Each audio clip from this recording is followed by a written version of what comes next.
কথা, কিন্তু দাদা এই মোটা মোটা আম গাছগুলো আপনার বাড়ির লোকের সাথে একবারে জঞ্জাল করে, তাই ভাবছি এগুলোকে কেটে কুটে পরিষ্কার করে আপনার একটা ছাদ চকচকে ফ্ল্যাট আর আমরা একটা অফিস ঘর বানাবো।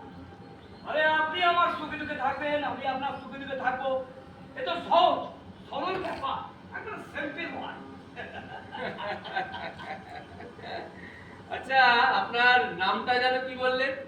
খোকন দাস। খোকনদা, বুঝলে এই যে গাছগুলো দেখছেন, এগুলো তো শুধু গাছ নয়, ও এগুলো আমার পরিবারের সদস্য, আমার বাপ ঠাকুরদার সময়ের বাগান। আচ্ছা, আমার যদি কোনোদিন বাড়ি না থাকতো না, আমি এই গাছতলায় শুয়ে নিশ্চিন্তে সারা জীবন কাটিয়ে দিতাম।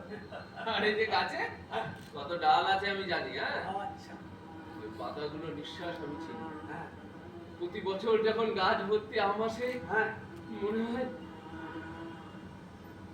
হয় আমার কতদিন করে বাচ্চা।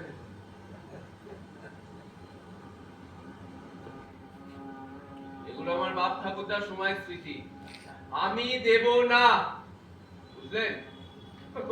ও আপনি তো আবার সব বুঝবেন না, দেব না। ঠিক আছে, আর একবার ভেবে দেখবেন, আমি কিন্তু দাদা আবার আসবো, হ্যাঁ।